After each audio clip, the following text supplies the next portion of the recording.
Namaskar, myself Rajeshwar Evle. I welcome all of you to your YouTube channel Biology Evle Sir Online Classes. We are studying the chapter Molecular Basis of Inheritance, and in this chapter we have studied nucleic acid. There are two types of nucleic acid, DNA and RNA. When we studied the nucleic acid, that is DNA, the first statement we have studied is that DNA acts as a genetic material in all living organisms except some viruses. जब ये chapter हम लोगों ने start किया था तो वहां पे सबसे पहला जो पार्ट हम लोगों ने पढ़ा था दैट इज द डीएनए. जब हमने डीएनए पढ़ा था तो वो डीएनए में सबसे पहला जो स्टेटमेंट हम लोगों ने स्टडी किया था वो स्टेटमेंट क्या था, आपको याद आ रहा क्या? याद कीजिए, पहला स्टेटमेंट क्या था? DNA acts as a genetic material in all living organisms except some viruses. तो देखिए डीएनए जो है, डीएनए क्या है? जेनेटिक मटेरियल है. Now the question is that what is genetic material? जो मटेरियल किसी इंडिविजुअल में आता है, कहां से आता है? उसके पेरेंट से आता है. वो जो मटेरियल है that material is the genetic material. What is genetic material? The material which is transferred from one organism to the another organism or from one generation to the next generation and which determines the characters of an individual is called genetic material. And you know that which is the genetic material? DNA is the genetic material. जब मिचर ने nucleon की discovery की वही time पे meanwhile Mendel के जो भी experiment है वो एक्सपेरिमेंट भी सामने आए और मेंडल ने बताया था the inheritance of characters from one generation to the next generation are through some particles and those particles Mendel called as factors. Mendel ने क्या बताया था? आपने वो चैप्टर भी स्टडी किया होगा 12th स्टैंडर्ड में. मेंडल ने बताया था जो भी characters one generation to next generation transmit होते हैं वो सब जो कैरेक्टर्स है वो कैरेक्टर ट्रांसमिशन के लिए कुछ पार्टिकल्स रिस्पॉन्सिबल रहते हैं और वो जो पार्टिकल्स है those particles Mendel called as factors. And in modern term, the term factor which was proposed by Mendel was replaced by a modern term that is the gene. And you know that the term gene is coined by Johnson. Genes are located in the chromosomes. Genes कहाँ locate होते हैं? Chromosomes में locate होते हैं. And these genes, और जो आप अगर क्रोमोसोम को कंसीडर करोगे तो chromosome contains DNA as well as proteins. Chromosome में क्या प्रेजेंट है? डीएनए भी प्रेजेंट है और प्रोटीन्स भी प्रेजेंट है. But at that time it was believed that protein is the genetic material, but later on it was proved that protein is not a genetic material, RNA is not a genetic material, but the genetic material is DNA. जो experiment में ये prove कर दिया कि DNA is the genetic material, उनमें से 3 experiment हम लोगों को पढ़ना है. The first experiment is the Griffith experiment, second is the Avery, McCarthy and MacLeod experiment, and the last is Hershey and Chase experiment. Remember this thing. This experiment, Griffith experiment, was performed in 1928 and this experiment was performed in 1952. कितना duration लगा? 24 years का duration लगा कि ये confirm करने के लिए कि डीएनए ही जेनेटिक मटेरियल हम लोगों को पढ़ना है. That is the Griffith experiment. तो स्टार्ट करते हैं आज के लेक्चर में. First experiment that is the Griffith experiment. This Griffith experiment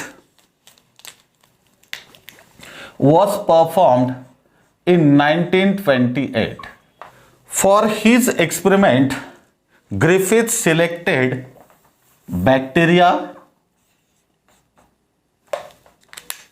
Streptococcus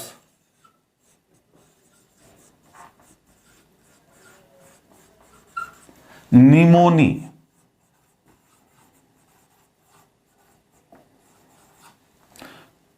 which was the bacteria selected by Griffith for his experiment, Streptococcus pneumoniae. And he considered 2 strains of Streptococcus pneumoniae. The first strain is the S strain. S stands for smooth strain. And second is the R strain. R stand for rough strain. This Streptococcus pneumoniae is one of the bacteria or one of the bacterial species. This bacterial species is further divided into different strains on the basis of a certain characters. For example, S strain and R strain. देखो ये कौन सा है? Streptococcus. कोकस है, इसका मतलब क्या है? Bacteria is the spherical in shape. लेकिन स्ट्रेप्टो है, स्ट्रेप्टो है मीन्स क्या है? ये जो कोका है, ये जो spherical bacteria, they are arranged in a long chain. Same thing is applicable here. We have studied Diplococcus, Streptococcus, Staphylococcus, all these different types we have studied in 11th standard.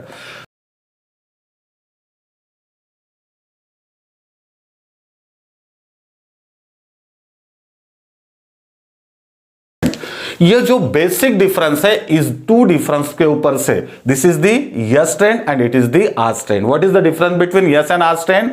This S strain contain, the bacteria of S strain contain additional coating over the cell wall, while this additional coating of polysaccharide is absent in R strain. Okay, and there is one very important thing, which is the name of the bacteria selected by Griffith for his experiment. Streptococcus pneumoniae. This Streptococcus pneumoniae causes the pneumonia. Which type of disease is caused by this Streptococcus pneumoniae? Pneumonia is caused. But he considered two strain, S strain and R strain. Only S strain causes the pneumonia, while R strain does not cause the pneumonia. देखिए, ये जो Streptococcus pneumoniae है, इसमें से जो S strain है ना, ये S strain ही निमोनिया कॉज करती है, लेकिन ये जो R strain है ये निमोनिया कॉज नहीं करती है. अब देखो, the strain or the bacteria which causes a disease is called virulent. जो बैक्टीरिया किसी ऑर्गेनिज्म के बॉडी में, बैक्टीरिया बोलो यार, कोई भी माइक्रो ऑर्गेनिज्म रहो, पैथोजन रहो, कोई भी पैथोजन अगर किसी ऑर्गेनिज्म के बॉडी में एंटर होता है, एंटर होने के बाद अगर वो डिसीज कॉज करता है, उसके बॉडी का नॉर्मल फंक्शनिंग डिस्टर्ब करता है, तो that is called as virulent. And this R strain is non virulent और यू में से अवायरुलेंट. दोनों में से कौन सी स्ट्रेन वायरुलेंट है? S strain. और कौन सी नॉन वायरुलेंट और अवायरुलेंट है? R strain. इसका मतलब यह है कि अगर S strain स्ट्रेप्टोकोकस निमोनिया किसी ऑर्गेनिज्म के बॉडी में एंटर होगा तो उसको निमोनिया कॉज होगा. अगर R strain स्ट्रेप्टोकोकस निमोनिया की किसी ऑर्गेनिज्म में एंटर हुई तो उसको निमोनिया नहीं होगा. Got it? वायरुलेंट का मतलब ख्याल में आया, नॉन वायरुलेंट का मतलब ख्याल में आया. Griffith conducted his experiment in 4 basic steps. How many steps are there in Griffith experiment? 4 basic steps are there in Griffith experiment. Griffith ने क्या किया देखिए. Griffith took this S strain and injected this S strain into healthy mice. After some days, he observed that mice were suffered from pneumonia and they were died due to pneumonia. Then he took R strain. He injected R strain into healthy mice. He observed that mice were survived. और mice क्या हो गए? Survived हो गए. उसके बाद after that Griffith killed this S strain. S strain को उसने kill किया. किस तरह से kill किया? He killed this S strain bacteria by heating them and took those heat killed S strain and injected into the mouse. Heat killed यस्ट्रेन. This heat killed yestain is injected into healthy mice. जब live यस्ट्रेन inject की थी तो क्या हुआ था? माइस where died. But अब जब भी किसी को अगर डिसीज कौन कॉज करेगा? लायू कॉज करेगा, जिंदा है वो कॉज करेगा, या मरा हुआ कॉज करेगा? मरा हुआ फिर से जिंदा होता है क्या? कभी नहीं होता है. तो देखो यहां पे अगर एक कील्ड बैक्टीरिया अगर इसने डाले, कील्ड यस्ट्रेन इसमें इंजेक्ट की, तो क्या नहीं होगा? माउस वहां पे सफर नहीं होगा. किससे? निमोनिया से. अगर सफर नहीं हो तो क्या होगा? माइस वेयर क्या उसको ऑब्जर्व हुआ? माइस वेयर सर्वाइव्ड. यहां तक समझ में आया? अब नेक्स्ट स्टेप. अब उसने क्या किया? जब उसने आस्ट्रेन सेपरेटली इंजेक्ट किया था माइस में, तो माइस वेयर सर्वाइव्ड. जब उसने हीट कील्ड इंजेक्ट किए थे माइस में, at that time mice where also survived. अब उसने क्या किया? फोर्थ स्टेप में ये जो है इसका दोनों का मिक्सचर उसने बनाया. उसने क्या किया? देखो मैं ये थोड़ा सा अलग तरीके से लिखता हूं. उसने क्या किया? हीट कील्ड यस्ट्रेन ली, उसके साथ उसने लायू आर्स्ट्रेन ली. इसका मिक्सचर उसने इंजेक्ट किया. किस में इंजेक्ट किया? हेल्दी माइस में. और उसने रिजल्ट ऑब्जर्व किया. Griffith injected heat killed S strain along with live R strain into healthy mice. क्या रिजल्ट आया होगा? Can you predict the result? देखो heat killed S strain separately inject किया तो माइस वेयर सर्वाइव्ड.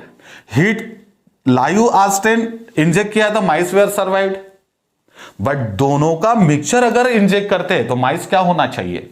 सर्वाइव ही होना चाहिए. लेकिन he observe that in this condition mice were died.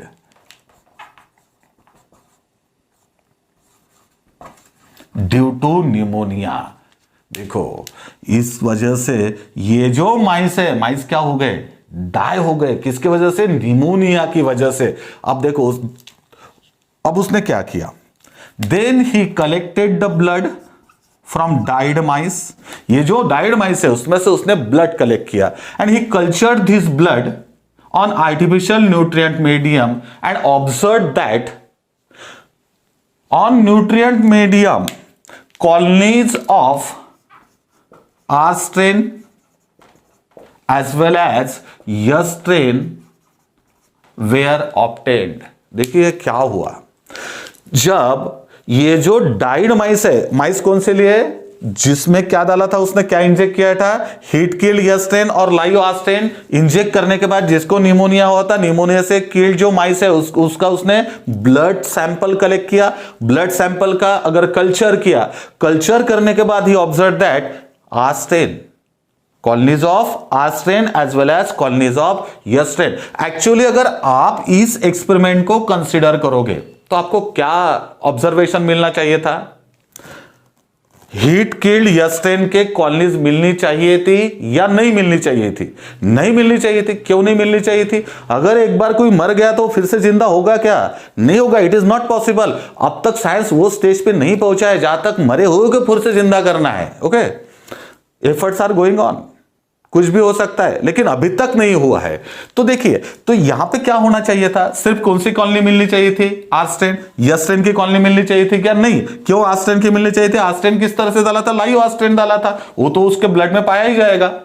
तो यहां पे यस्ट्रेन की भी कॉलोनीज मिली. और ये जो ऑब्जर्वेशन ग्रिफिथ को मिला, the observation he observed, the results he observed during this experiment, from this result he concluded that there is something which is transfer from this heat killed yestrain.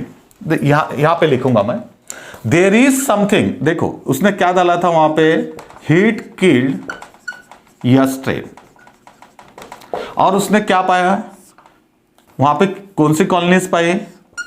Yes, अगर वहां पे live R strain थी तो R strain की colony तो मिलना ही थी, लेकिन उसके एडिशन में किसकी कॉलोनीज मिली? यस स्ट्रेन की। अब ये यस स्ट्रेन से क्या हो गया, उसने ये प्रेडिक्ट किया जो भी ऑब्जर्वेशन मिले उसके ऊपर से, this heat killed yes strain में से कुछ तो भी निकला होगा जो किसने लिया? आर स्ट्रेन ने लिया, और ये आर स्ट्रेन का कन्वर्शन उसने किस में किया? यस स्ट्रेन में किया। फ्रॉम दिस ऑब्जर्वेशन ही concluded that there is something which is transfer from this heat killed yas strain to R strain and converted these R strain into yas strain. What were the observation? He found R strain, colonies of R strain as well as yas strain. From this observation he concluded that there is something which was transferred from heat killed yas strain to R strain and converted R strain into yas strain, and that something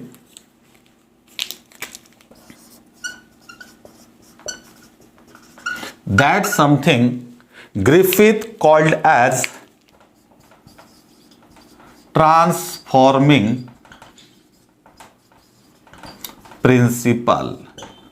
ये word ख्याल में रखना, that Griffith called transforming principle, and Griffith did not find or did not able to find the nature of transforming principle. वो क्या चीज है, उसका nature क्या है जो हीट किल्ड यस स्ट्रेन में, हीट किल्ड यस स्ट्रेन से आर स्ट्रेन में ट्रांसफर हुआ और आर स्ट्रेन का कन्वर्शन यस स्ट्रेन में किया। वो जो मटेरियल है उसका नेचर, वो मटेरियल है उसको उसने क्या किया, क्या कहा?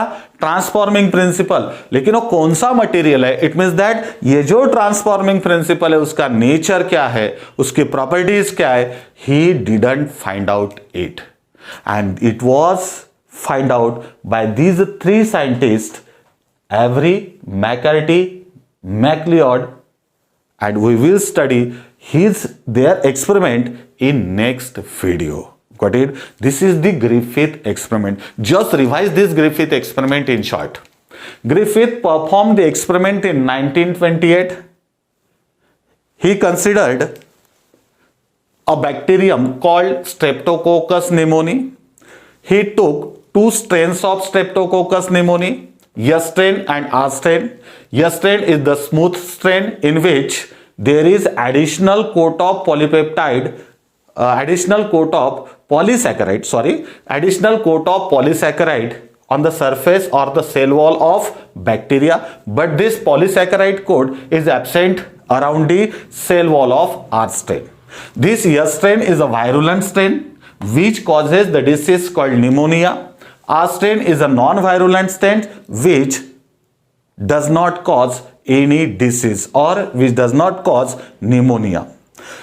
He conducted his experiment in 4 basic steps. He injected yas strain, live yas strain into the healthy mice and observed after some days that mice were developed pneumonia and they were died due to pneumonia.